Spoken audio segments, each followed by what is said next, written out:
السلام عليكم ورحمة الله وبركاته. أعوذ بالله من الشيطان الرجيم. بسم الله الرحمن الرحيم. ഫുർഖാനിന്റെ 37ാമത്തെ ആയത്ത് ഓതി കൊടുത്തു. എന്താ ഓതി കൊടുത്തത്? വലാ തംശി ഫിൽ അർളി മറഹാ ഇന്നക ലൻ തഖ്രിഖൽ അർള വലൻ തബ്ലുഗൽ ജിബാല തൂലാ. ഇസ്രാ 37. അങ്ങനെ ഇസ്രായിന്റെ 37ാമത്തെ ആയത്താണ് ഓതി കൊടുത്തു. അള്ളാഹ് പറഞ്ഞിട്ടുണ്ട്, എന്നോടും താങ്കളോടും ലോകത്തുള്ള സർവരോടും പറഞ്ഞിട്ടുണ്ട്, വലാ തംശി ഫിൽ അർളി മറഹ, ഭൂമിയിൽ നിങ്ങൾ അഹന്ത നടിച്ച് നടക്കരുതേ. ഈ ഭൂമി ഞാനാണ് നിങ്ങൾക്ക് വിരിപ്പാക്കി തന്നത്, താമസയോഗ്യമാക്കി തന്നത്. അങ്ങനെയുള്ള ഈ ഭൂമിയിലൂടെ അഹങ്കാരം നടിച്ച് നിങ്ങൾ നടക്കരുതേ. ഇന്നക ലൻ തഖ്രിഖൽ അർള വലൻ തബ്ലുഗൽ ജിബാല തൂലാ. ഈ നടപ്പൊക്കെ നടന്നാലും ചവിട്ടി ഭൂമിയെ പിളർത്താൻ താങ്കൾക്കാവില്ല. ഇങ്ങനെ ധിക്കരിച്ച് നടന്നിട്ട് ഞാൻ പടച്ച ഭൂമിയെ പിളർത്താൻ താങ്കൾക്കാവില്ല. വലൻ തബ്ലുഗൽ ജിബാല തൂലാ, പർവ്വതങ്ങളെപ്പോലെ വണ്ണം വയ്ക്കാനോ ഉയരം പ്രാപിക്കാനോ അതും കഴിയൂല. എന്റെ പടപ്പാണ് മലകൾ, പർവ്വതം പോലെ വണ്ണവും ഉയരവും വെക്കാനോ ഈ നടപ്പ് നടന്നിട്ട് ഭൂമിയെ ചവിട്ടിപ്പൊളിക്കാനൊന്നും പറ്റൂല. അതുകൊണ്ട് അഹങ്കരിച്ചു ഭൂമിയിലൂടെ നടക്കണ്ടാന്ന് അള്ളാഹ് പറഞ്ഞിട്ടുണ്ട്. അതനുസരിച്ചോ. ഈ നടപ്പ് രാജാവായാലും കൊള്ള, ലോകചക്രവർത്തിയായാലും കൊള്ള, റബ്ബിനോടുള്ള ധിക്കാരാണ് അവസാനിപ്പിച്ചത്.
ണ്ടാവും ചിലപ്പോ സക്കാത്ത് കൃത്യമായിട്ട് കൊടുക്കുന്നുണ്ടാവും, സംഭാവനന്റെ ചാൻസ് വരുമ്പോ അതും കൊടുക്കുന്നുണ്ടാവും. പക്ഷെ അഹങ്കാരം ഉണ്ടോ?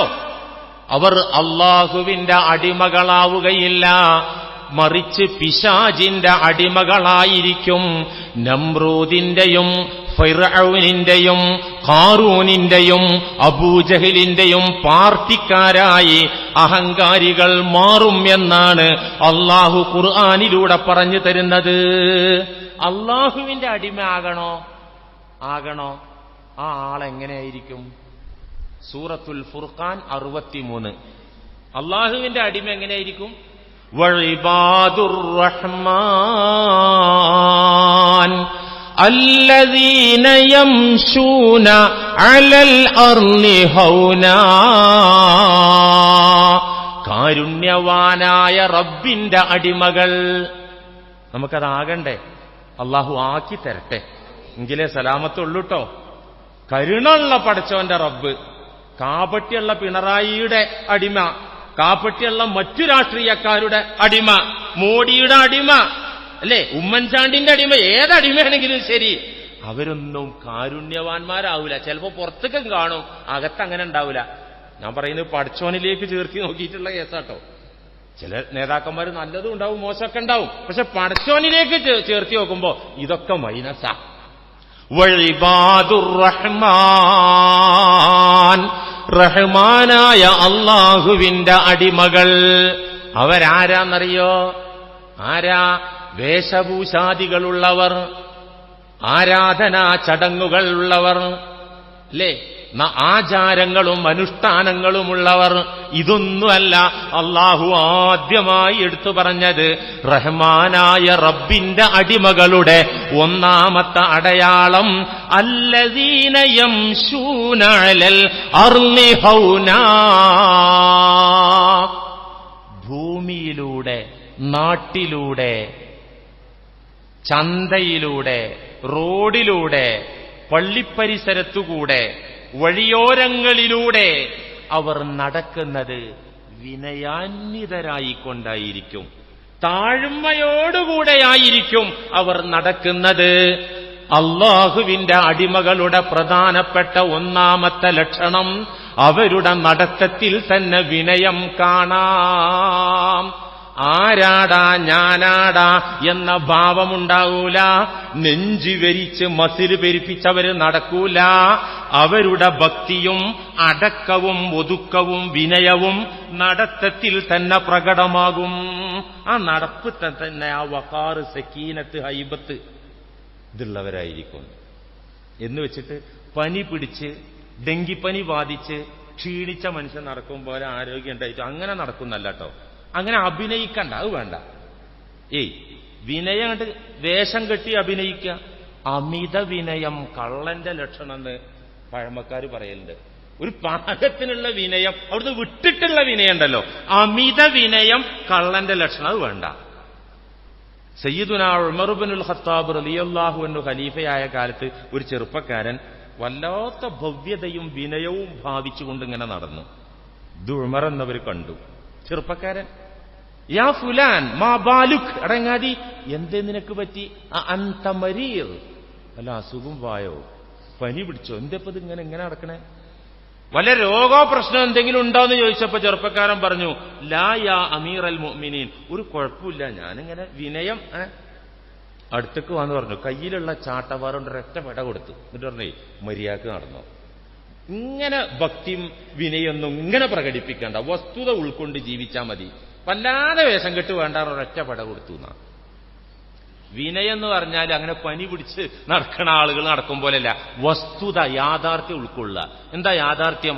ഞാനും എന്റെ ശരീരവും എന്റെ ആരോഗ്യവും എന്റെ കരുത്തും എന്റെ ധനവും എന്റെ പദവിയും എനിക്കെന്തുണ്ടോ അതൊക്കെ എന്റെ റബ്ബിൽ നിന്നുള്ളതാണ്, എന്റെ റബ്ബിന്റേത് മാത്രമാണ്.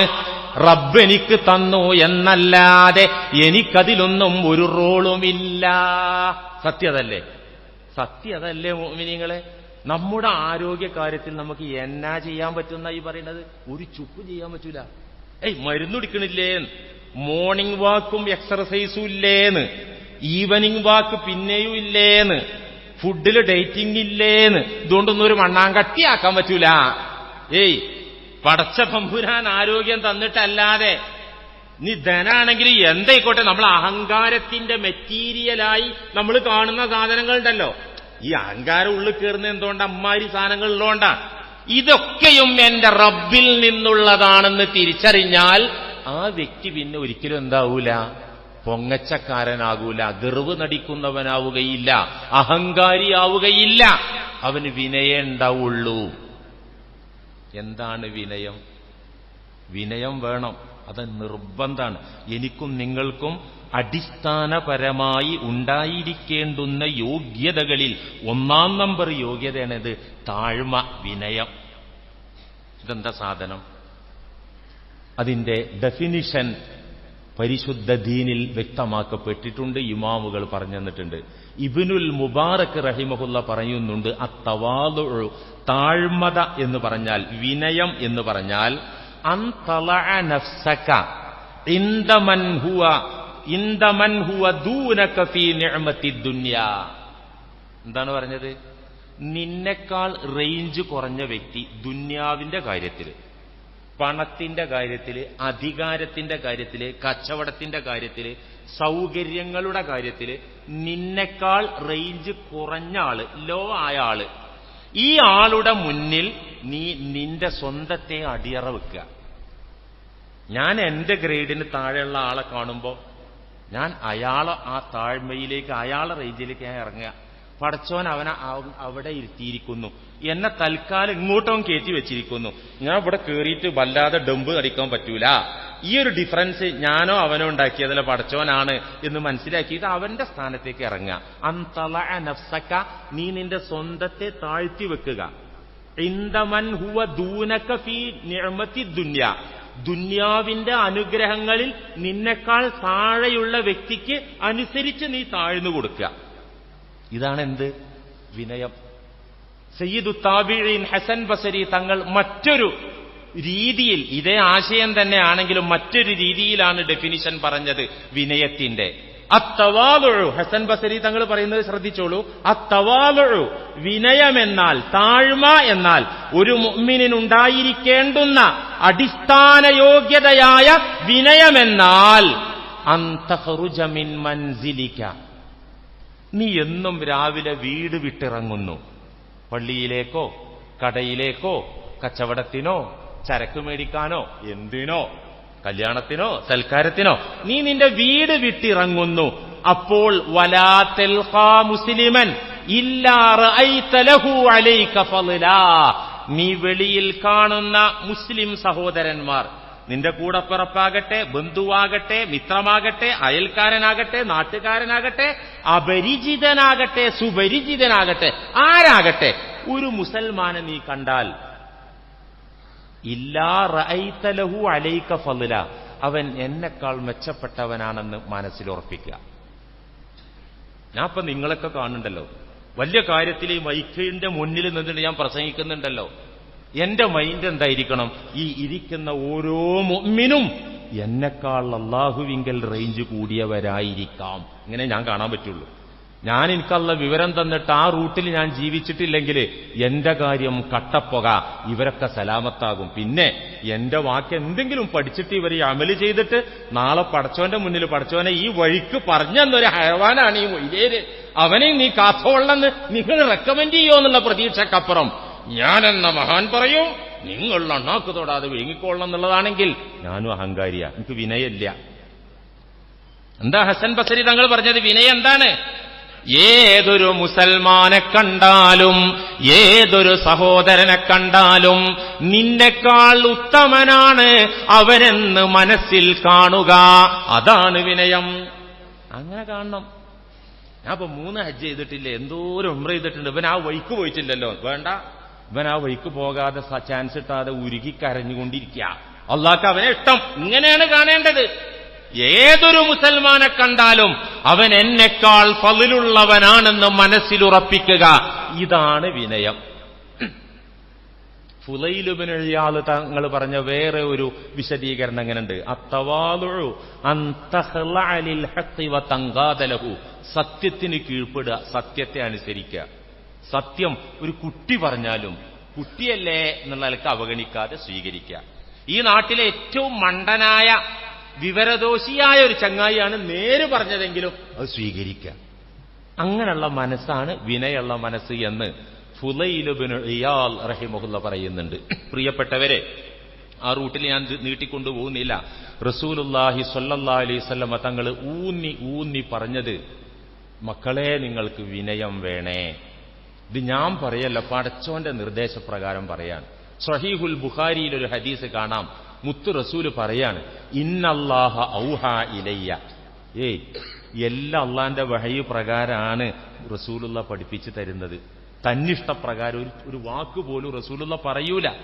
എന്നിട്ടും അടിവരട്ട് പറയാണ്, ഇന്നല്ലാഹ ഔഹാ ഇലയ്യ, എന്റെ ഉമ്മത്തെ, എന്റെ സമുദായമേ, തീർച്ചയായിട്ടും ഉറപ്പായിട്ടും അല്ലാഹു എനിക്ക് സന്ദേശം തന്ന ഒരു കാര്യം ഞാൻ പറയട്ടെ നിങ്ങളോട്.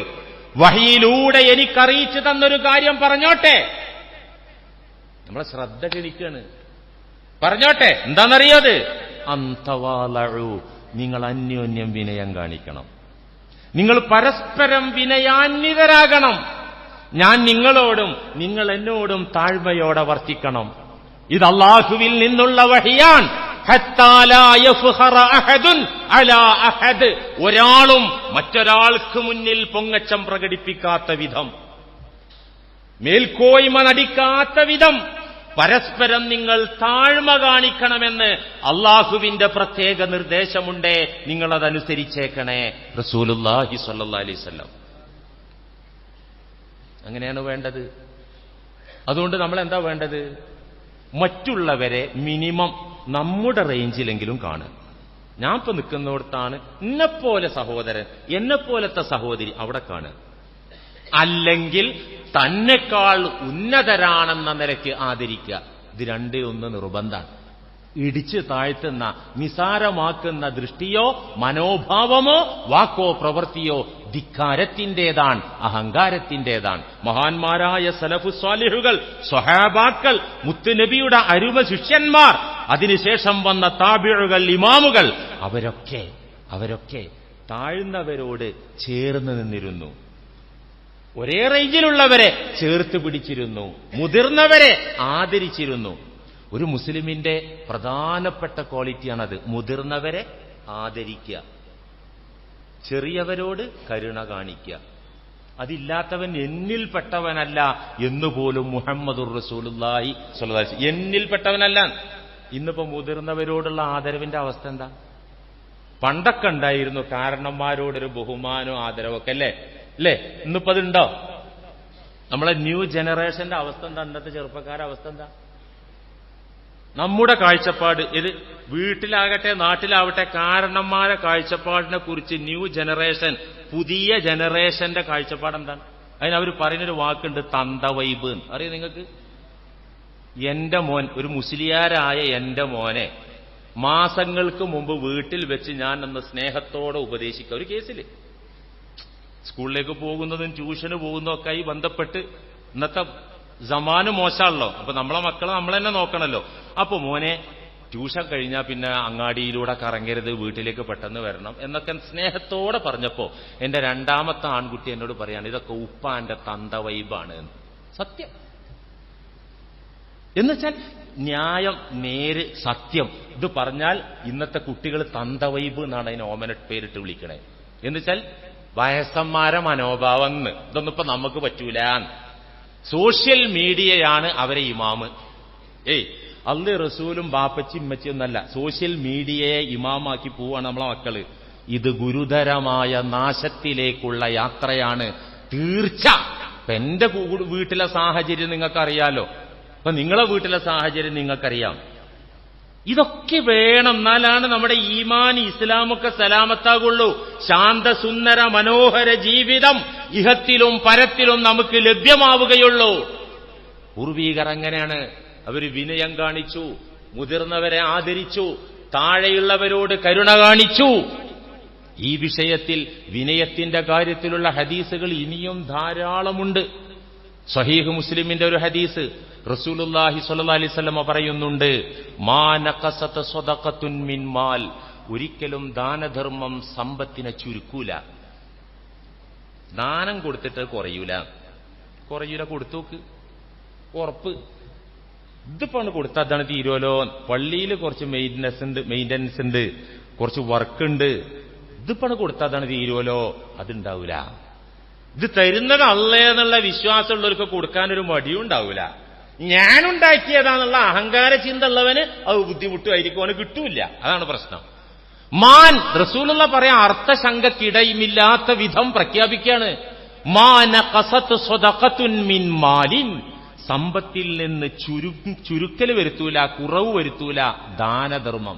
ദാനം കൊടുത്തുകൊണ്ട് ഒരിക്കലും ആ സമ്പത്ത് കുറയാൻ പോകുന്നില്ല. വമാ സാദല്ലാഹു റജുലൻ ബിഅഫ്വിൻ ഇല്ലാ ഇസ്സാ, മാപ്പ് കൊടുത്തത് കൊണ്ട് ഒരാൾക്കും നാണക്കേടുണ്ടാകൂല, അന്തസ്സല്ലാതെ. ഒരാൾ വന്ന് തെറി വിളിച്ചു, അവിടെ മാപ്പ് കൊടുത്തിട്ട് ഇങ്ങോട്ട് ഉപദ്രവിച്ചു. അങ്ങോട്ട് ഉപദ്രവിക്കാൻ കഴിഞ്ഞിട്ടും മാപ്പ് കൊടുത്താൽ ആ മാപ്പ് കൊടുത്തവന് അന്തസ്സ് മാത്രം, അഭിമാനം മാത്രമാണ് വർദ്ധിക്കുക. മുഹമ്മദ് റസൂലുള്ളാഹി. നേരെ മറിച്ച് അതേ നാണയത്തിൽ തിരിച്ചടിച്ചാലോ അവനെപ്പോലെ നമ്മൾ നാണം കെട്ടുപോകുന്നല്ലാതെ. മാപ്പ് കൊടുക്കൽ കൊണ്ട് അന്തസ്സും അഭിമാനവുമാണ് വർദ്ധിക്കുക.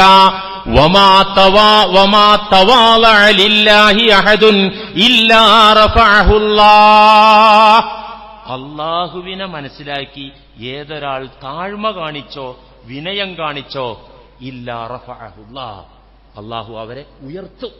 സാമ്പത്തികമായി ഉയർത്തും, അധികാര രംഗത്ത് ഉയർത്തും, കുടുംബത്തിൽ ഉയർത്തും, സമൂഹത്തിൽ ഉയർത്തും, സർവോപരി മഹ്ശറയിൽ ഉയർത്തും. അള്ളാഹു നൽകട്ടെ. അതിനെന്ത് വേണം? അള്ളാഹുവിനെ മനസ്സിലാക്കിയിട്ട് താഴ്മ കാണിക്കണം. റസൂലുള്ളാഹി പറയുന്നു, ഓരോ വ്യക്തിയുടെ കൂടെയും 2 മലക്കുകളുണ്ട്.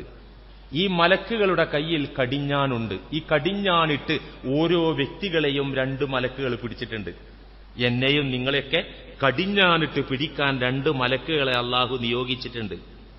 ഫഇൻ ഹുവ റഫഅ നഫ്സഹു, അങ്ങനെ ഈ വ്യക്തി അവനെ സ്വന്തത്തെ പൊക്കിയാൽ, എന്നുവെച്ചാൽ കിബ്ർ നടിച്ചാൽ, അവൻ ഒന്ന് പൊങ്ങാൻ നോക്കിയാൽ ജബദാഹ, 2 മലക്കുകളും ആ കടിഞ്ഞാണ് വലിച്ചിട്ട് സുമ്മ ഖാല, അവർ 2 പേരും ദുആ ചെയ്യും, അല്ലാഹുമ്മല്ലഹു, അല്ലാഹുവേ ഇവനെ അധമനാക്കണമേ, ഇവനെ താഴ്ത്തിക്കട്ടേണമേ അല്ലാഹ്.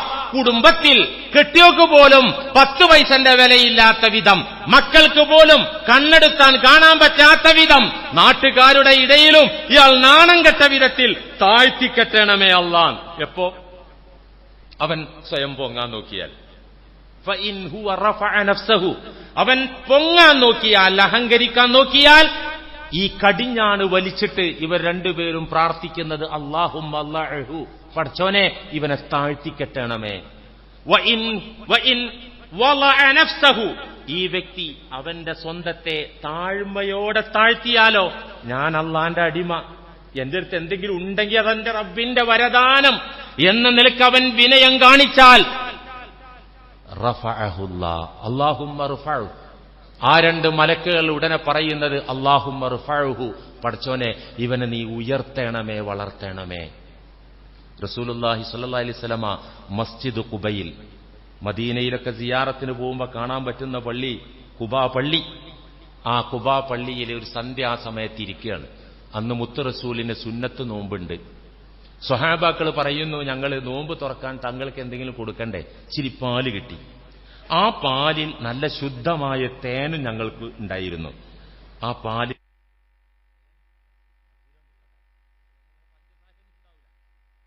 തേന് കലർത്തിയ പാല് ഞങ്ങൾ റെഡിയാക്കി വാങ്ക് വിളിച്ചപ്പോ ആ പാൽപാത്രം തങ്ങൾക്ക് കൊടുത്തു. തങ്ങൾ ഒരു വലി കുടിച്ചിട്ട് ചുമാഹാദ, ഇതെന്താ സാധാ പാലല്ലല്ലോ, എന്താ അതിന്റെ ടേസ്റ്റ് വ്യത്യാസം? അവർ പറഞ്ഞു, ലബനുൻ മശൂബത്തും ബിൽ അസ്ൽ, തേന് കലർത്തിയ പാലാണ് റസൂലേ. അള്ളാന്റെ റസൂൽ ആ പാത്രം താഴെ വെച്ചിട്ട് പറഞ്ഞു, ലസ്തു ഉഹരിമുഹു, ഇത് ഹറാമൊന്നുമില്ല, ഇത് കുടിക്കാം. പാലിൽ തേൻ കലക്കിയിട്ട് കുടിക്കുന്നവർ കുഴപ്പമില്ല, ആരോഗ്യ പ്രശ്നമില്ല, കുടിക്കാൻ, ഇത് ഹറാമുമല്ല. പക്ഷേ വെറും പാല് പോലും കുടിക്കാൻ പറ്റാതെ പ്രയാസപ്പെടുന്നവരുള്ള നാട്ടില് ഞാൻ അവരെ നേതാവായ ഞാനിപ്പത് മുന്തിയ തേൻ കലർത്തിയ പാല് കുടിച്ചാൽ ശരിയാവൂല. ആ തുറുക്കുഹു തവാളുഅൻ ലില്ലാ, എനിക്ക് പടച്ചോനെ ഓർമ്മ വരികയാണ്, പട്ടിണി പാവങ്ങളെ ഓർമ്മ വരികയാണ്. അതുകൊണ്ട് വിനയത്തിന്റെ ഭാഗമായിട്ട് ഈ തേൻ കലർത്തിയ പാല് ഞാൻ മാറ്റിയേക്കുകയാണ്. എന്നിട്ടൊരു പ്രസംഗം. എന്താ പ്രസംഗം? മൻ തവാലഅ ലില്ലാഹി റഫഅഹുല്ലാഹ്, ഈ ആരെങ്കിലും അള്ളാഹുവിനെ ഓർത്ത് വിനയം കാണിച്ചാൽ അവരെയൊക്കെ അള്ളാഹു ഉയർത്തും. നമ്മൾ ആളാകണമെന്ന് വിചാരിച്ചാൽ അള്ളാഹ് നമ്മളെ തകർക്കും. നമ്മൾ അള്ളാഹിനെ ഓർത്ത് താഴ്മ കാണിച്ചാൽ അള്ളാഹ് നമ്മെ ഉയർത്തും. അപ്പൊ ഉയരാനുള്ള മാർഗം എന്താ? വീട്ടിലും നാട്ടിലും അള്ളാഹിന്റെ അടുത്തും റസൂലിന്റെ അടുത്തും ഖിയാമത്ത് നാളിലും നമ്മൾ ഖേമനാകാനുള്ള വഴി എന്താ? വിനയത്തോടെ ജീവിക്കുക.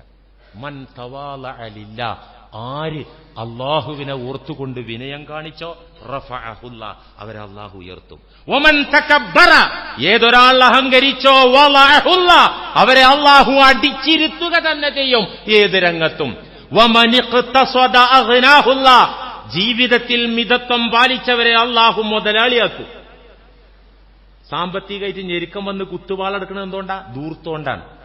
മനിഖ്തസദ, മിതത്വം പാലിച്ച് ജീവിച്ചാൽ അഗ്നാഹുല്ലാഹ്, അവരെ അള്ളാഹു ധനവാന്മാരാക്കും. വമൻ ബദറ അഫ്ഖറഹുല്ലാഹ്, ദൂർത്തടിച്ചവരെ അള്ളാഹു ദരിദ്രരാക്കി മാറ്റും. വമൻ അക്സറ ദിക്റല്ലാഹ്, ധാരാളം അള്ളാഹുവിനെ ഓർക്കുന്നവരാരുണ്ടോ അഹബ്ബഹുല്ലാഹ്, അവരെ അള്ളാഹു സ്നേഹിക്കും. അള്ളാഹിന്റെ സ്നേഹം കിട്ടാൻ എപ്പോഴും അള്ളാഹിനെ ഓർക്കുക. അള്ളാഹിനെ കുറിച്ചുള്ള ഓർമ്മ ഉണ്ടായാൽ തന്നെ ഒരു അരുതായ്മ ഉണ്ടാവില്ലാന്നേ, ഒരു ദുസ്വഭാവം ഉണ്ടാവില്ലാന്ന്, ഒരു റോങ്ങായ പ്രവൃത്തിയും വാക്കും ഉണ്ടാവില്ല. അള്ളാഹിനെ മറക്കുമ്പോഴാണ് ഇതൊക്കെ സംഭവിക്കണേ. അതുകൊണ്ട് പടച്ചവന്റെ പ്രീതി കൈപ്പറ്റാൻ, അത് സമ്പാദിക്കാനുള്ള മാർഗം അക്സറ ദിക്റല്ലാഹ്, ധാരാളം ധാരാളം സർവ്വരംഗങ്ങളിലും സർവ്വവേളകളിലും അള്ളാഹുവിനെ ഓർക്കുക. മുഹമ്മദുർ റസൂലുള്ളാഹി സ്വല്ലല്ലാഹി അലൈഹി വസല്ലം തങ്ങൾ വിനയം പ്രസംഗിക്കുക മാത്രമല്ല ചെയ്തത്, വിനയം ജീവിതത്തിൽ കാണിച്ചു തന്നു. റസൂലുള്ളാഹിനെ പോലെ പദവിയുള്ള ആരാ ഈ ലോകത്തുള്ളത്? അവിടുന്ന് പറയുന്നുണ്ട്, ഖയ്യറനി റബ്ബി ബൈന അംറൈനി, എന്റെ റബ്ബ് എനിക്ക് 2 ഓപ്ഷൻ തന്നു. എന്റെ റബ്ബ് എനിക്ക് തെരഞ്ഞെടുക്കാൻ 2 ഓപ്ഷൻ എന്റെ മുന്നിൽ വെച്ചു. അൻ അകൂന അബ്ദൻ റസൂല ഔ മലികൻ നബിയ, വേണമെങ്കിൽ താങ്കൾക്കൊരു അടിമയായ ദൈവദൂതനാകാം, അടിമയായ റസൂലും നബിയും ആകാം. ഔ മലിക്കൻ നബിയ, അല്ലെങ്കിൽ ചക്രവർത്തിയായ നബിയാകാം. ഏത് വേണം എന്റെ ഹബീബേ, എന്റെ മിത്രമേ? അങ്ങേക്കൊരു ചക്രവർത്തിയായ നബിയാകണോ? ഞാൻ ആക്കിത്തരാം. അല്ലെങ്കിൽ ഒരു അടിമയായ റസൂലാകണോ? ഞാൻ ആക്കിത്തരാം. ഏത് വേണം? ഖയ്യറനി റബ്ബി ബൈന അംറൈൻ, ഈ 2 കാര്യം എനിക്ക് ഇഷ്ടമുള്ളത് സെലക്ട് ചെയ്യാൻ അള്ളാഹു സ്വാതന്ത്ര്യം തന്നു. ഏതാ ഇപ്പൊ തെരഞ്ഞെടുക്കേണ്ടത്? ഞാൻ കൺഫ്യൂഷനിലായി. ഞാൻ നബിയായ രാജാവാകണോ അടിമയായ റസൂലാകണോ? ഏതാ തെരഞ്ഞെടുക്കേണ്ടത്? എനിക്ക് പിടുത്തം കിട്ടണില്ല. അപ്പോൾ മലക്കുകളുടെ കൂട്ടത്തിലെ എന്റെ മിത്രമായ ജിബ്രീൽ അലൈഹിസ്സലാം പ്രത്യക്ഷപ്പെട്ടുകൊണ്ട് എനിക്ക് ഓർമ്മപ്പെടുത്തി തന്നു, തവാളഅ ലി റബ്ബിക യാ മുഹമ്മദ്, മുത്തുനബിയേ അങ്ങയുടെ റബ്ബിന്റെ മുന്നിൽ വിനയം കാണിക്കൂ. രാജാവാകണമെന്നൊന്നും പടച്ചോനോട് ചോദിക്കണ്ട, വിനയം കാണിക്കൂ. ഫഖുൽതു അബ്ദൻ റസൂല, പടച്ചോനെ എനിക്ക് അടിമയായ റസൂലായാ മതി, എനിക്ക് രാജാവായ നബിയൊന്നും ആകണ്ട, അടിമയായ റസൂലായ മതി. ഇങ്ങനെ ദുആ ചെയ്ത് അത് ചോദിച്ചു മേടിച്ചിട്ട് തികച്ചു ഒരു അടിമയെപ്പോലെ ജീവിച്ചു, സമ്പൂർണ്ണ അടിമയായിട്ട് ജീവിച്ചു. ചരിത്രത്തിൽ എന്തൊക്കെ നമുക്ക് കാണാൻ പറ്റും. ഹദീസിൽ കാണാം ഒരു സംഭവം. ഒരിക്കൽ റസൂലുള്ള വീട്ടില് സ്വഹാബാക്കളുടെ കൂട്ടത്തിൽ ഫുഡ് കഴിച്ചുകൊണ്ടിരിക്കുകയാണ്, ഭക്ഷണം കഴിക്കുകയാണ്. ഫഖാമ സായിലുൻ അലൽ ബാബ്, വാതിൽക്കല്ലൊരു ഭിക്ഷക്കാരൻ വന്ന് മുട്ടി. വാതിൽ തുറക്കാൻ പറഞ്ഞു റസൂലുള്ള. തുറന്നു. നോക്കുമ്പോ വബിഹി സമാനത്തുൻ യുതകറഹു മിൻ, നോക്കുമ്പോ ശരീരത്തിലൊരു രോഗം, കണ്ടാൽ അറപ്പ് തോന്നുന്ന രോഗം, എന്ന് വെച്ചാൽ സ്കിന്നിലൊക്കെ പഴുപ്പും നീരും ചലൊക്കെ. ഇവിടെ അകത്തെന്താ പണി? ഫുഡ് കഴിക്കുകയാണ്. നബിയും സഹാബാക്കളും ഫുഡ് കഴിക്കുന്നിടത്താണ് ഈ യാചകനായ സഹോദരൻ വന്ന് വാതിൽ മുട്ടിയത്. റസൂലുള്ള ആ മനുഷ്യനെ കണ്ടു, കേറി വരാൻ പറഞ്ഞു. ഫുഡ് കഴിക്കുന്നിടത്തേക്ക് കേറി വന്നു. എന്നിട്ട് പറഞ്ഞു ഇവിടെ ഇരിക്കുന്ന് പറഞ്ഞു. നോക്കുമ്പോ ആ സാധുവിന് ഇരിക്കാൻ കഴിയുന്നില്ല, മുട്ട് വളയുന്നില്ല, പല പ്രശ്നം. ഫഅജ്ലസഹു നബിയു സല്ലല്ലാഹു അലൈഹി വസല്ലമ അലാ ഫഖ്ദിഹി, പുണ്യ റസൂൽ തന്റെ തുട ഉയർത്തി കാണിച്ചു. ഇവിടെ ഇരുന്നോർന്നു, ഒരു ബെഞ്ചാക്കി കൊടുത്തിട്ട് അവിടെ ഇരുന്നോർന്നു, അവിടെ ഇരുത്തി.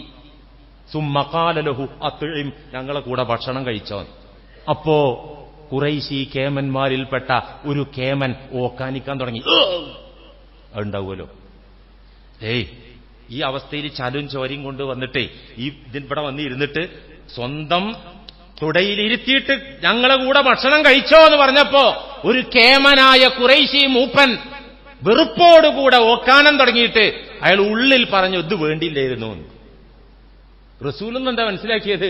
ഈ സാധുവിനെ ഈ രോഗം കൊണ്ട് പരീക്ഷിച്ചവൻ അല്ലാഹ്, നമുക്ക് ഈ ആരോഗ്യം മനോഹരമായ സ്കിന്നും തന്നവൻ അല്ലാഹ്, അവനെ ചേർത്ത് പിടിക്കാതിരിക്കാൻ പറ്റൂല.